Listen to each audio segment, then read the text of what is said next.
64টা জেলায় 64 জন আইন শৃঙ্খলা বিষয়ক স্বরাষ্ট্রমন্ত্রী থাকলে কেবল মন্দ হতো না। তেল আর গ্যাস আর বিদ্যুতের ব্যাপারে মানুষ বলে, দুষ্ট লোকে বলে, অবশ্য ভালো লোক না, টুকু আসে টুকু যায়। রুমিন ফারহানা, ব্রাহ্মণবাড়িয়া 2। মাননীয় স্পিকার, আপনাকে ধন্যবাদ। মাননীয় স্পিকার, আমার বক্তব্য মূল্যস্ফীতিতে মানুষের জীবনে নাভিশ্বাস উঠা প্রসঙ্গে। 180 দিনের অগ্রাধিকার তালিকার মধ্যে এই সরকারের প্রথম 3টি কাজের একটি ছিল আইন শৃঙ্খলার উন্নতি, 2 নম্বরে ছিল দ্রব্যমূল্য নিয়ন্ত্রণ এবং 3 নম্বরে হলো জ্বালানি খাতের নিশ্চয়তা।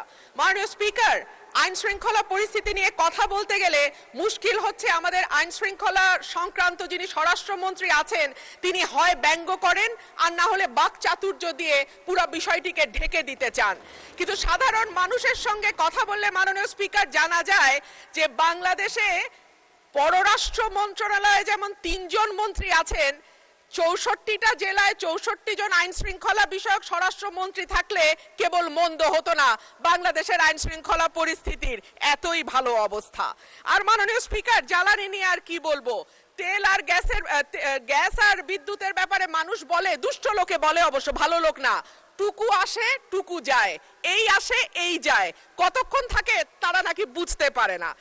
এইবার আসি মাননীয় স্পিকার, যখন তেলের দাম বাড়ছে, যখন বিদ্যুৎ হাহাকার এবং যখন গ্যাস পাওয়া যায় না, তখন 1 কোটি নতুন কর্মসংস্থান সৃষ্টি করবে বলে যেই সরকার প্রতিশ্রুতি দিয়েছিল নির্বাচনে, সেই সরকার ক্ষমতায় আসার 6 মাসের মধ্যে 62,000 লোক তাদের চাকরি হারিয়েছে আর 900-র উপরে কলকারখানা বন্ধ হয়ে গেছে।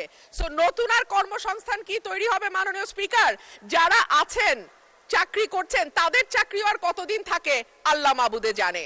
বাজারে যখন মানুষ যায় 80 টাকার নিচে কোনো সবজি নাই, ডিমের দাম কয়েক দফা বেড়েছে, চালের দাম, বিশেষ করে মিনিকেট যে চাল বলা হয় এটা নাকি খায় না, তারপরেও তো কেউ কেউ খায় মাননীয় স্পিকার, যখন দ্বিগুণ হয়ে যায় এবং যখন আমরা টিসিবির লাইন দেখি তখন